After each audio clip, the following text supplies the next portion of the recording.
In July 2025, a pint of milk cost 90 pence at Aldi.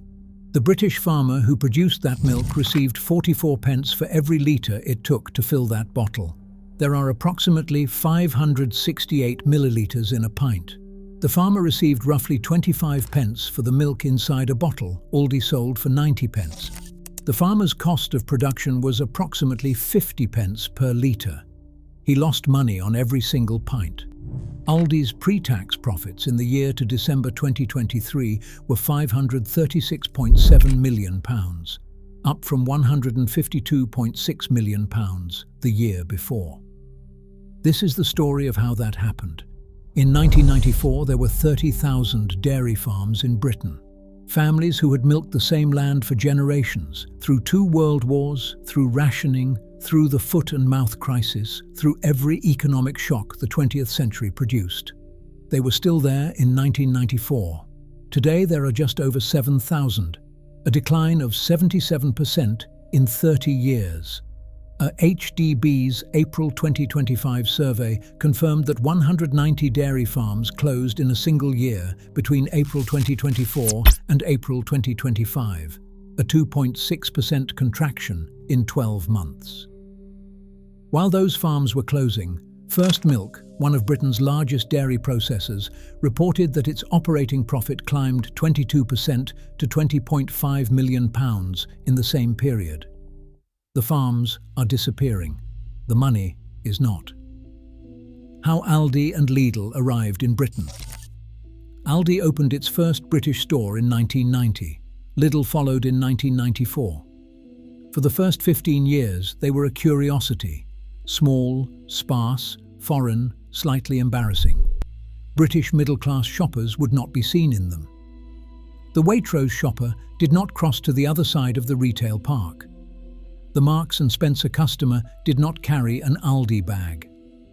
Then 2008 happened. The financial crisis arrived and British households, for the first time in a generation, genuinely needed to spend less on food. Aldi and Lidl were waiting. Their model, stripped-back ranges, own-label products, ruthlessly efficient supply chains, minimal staff, no loyalty points, no frills, meant they could sell the same food for significantly less than the established supermarkets. British shoppers who crossed the threshold for the first time in 2008 and 2009 found that the food was good. Many of them never went back.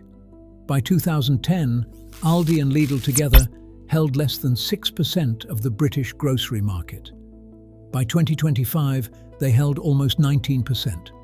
Aldi now operates over 1,000 stores in Britain. Lidl is the fastest-growing grocer in the country, gaining market share every quarter, according to Kantar data.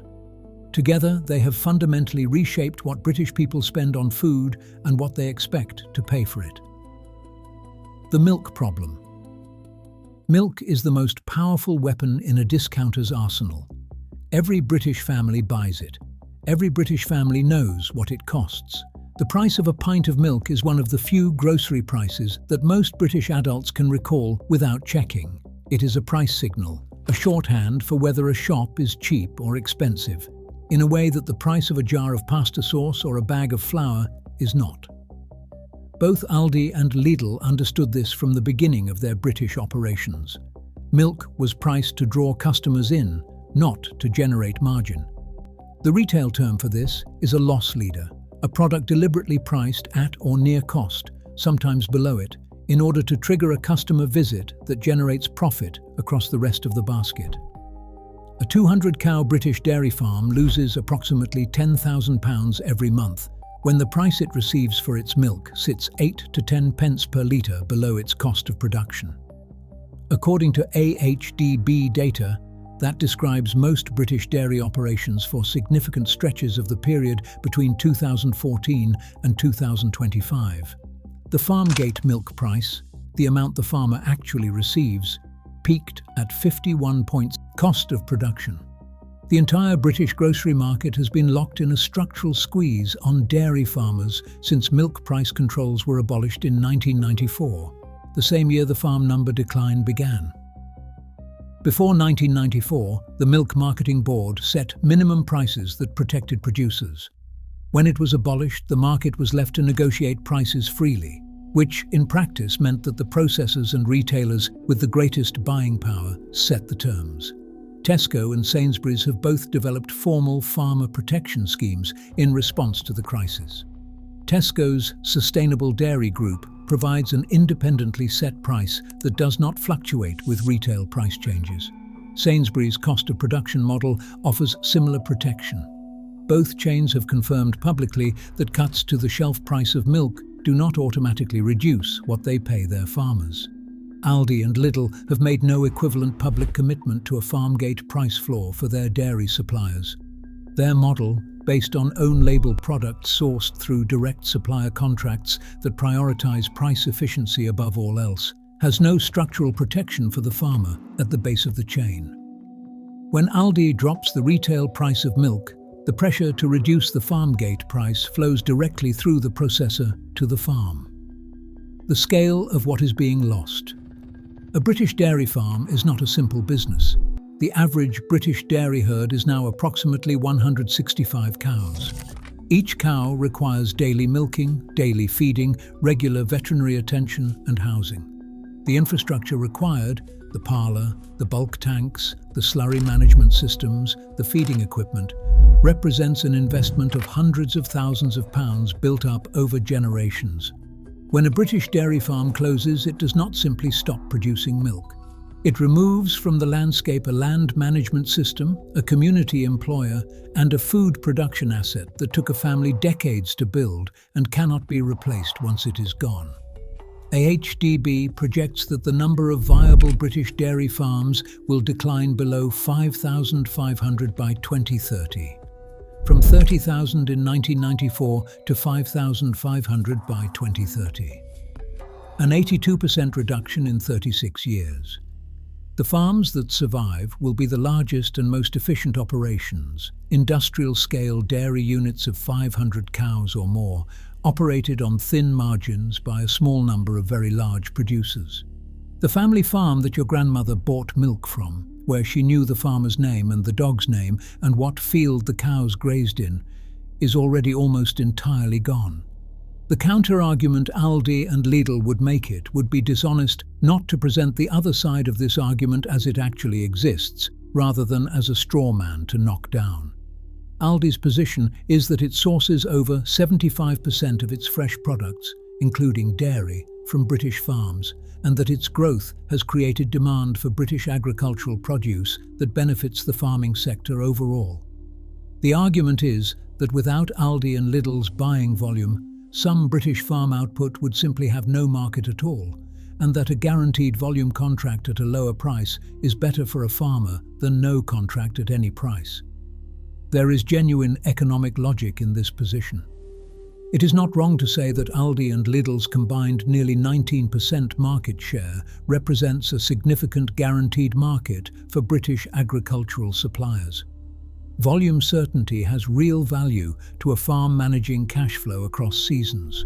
What this argument does not address is the floor.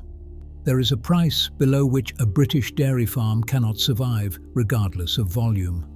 When that floor is breached, when the farm gate price falls below the cost of production, no amount of volume certainty keeps the lights on, and the structural incentive for a retailer whose primary competitive weapon is price is always to push the floor lower, not to protect it. Where it stands today. In July 2025, Aldi held approximately 10.9% of the British grocery market. Lidl held 8.1%. Together, they account for nearly £1 in every 5 spent on groceries in Britain. Their combined buying power is now comparable to that of 2 of the traditional Big Four supermarkets. There are 7,040 dairy farms left in Britain. There were 30,000 30 years ago. The cost of a pint of milk at Aldi is 90 pence. The farmer who produced it received approximately 25 pence for the milk inside the bottle. Aldi UK's pre-tax profit in the year to December 2023 was £536.7 million. The year before, it was £152.6 million. In the 12 months between April 2024 and April 2025, 190 British dairy farms closed. These are not unrelated facts. This is not an argument that cheap food is bad. Millions of British families genuinely need the lower prices that Aldi and Lidl provide. And dismissing that as a lesser concern than agricultural economics would be both dishonest and callous. The cost of living crisis is real. The pressure on household budgets is real. The value that Aldi and Lidl provide to British consumers is real. What is also real is the price being paid for that cheap milk at the other end of the supply chain. The 190 farms that closed last year were not poorly managed operations that deserved to fail. AHDB's own data confirms that many were hitting production targets and herd health standards that would have made them viable businesses in any previous decade. They closed because the price they received for their product fell below what it cost them to produce it, in a market where the retailers with the greatest buying power have no structural obligation to ensure that never happens. The pint of milk that costs you 90 pence at Aldi is not cheap. It is cheap for you. Someone else is paying the rest of the price. And right now that someone is closing the gate on a British dairy farm for the last time,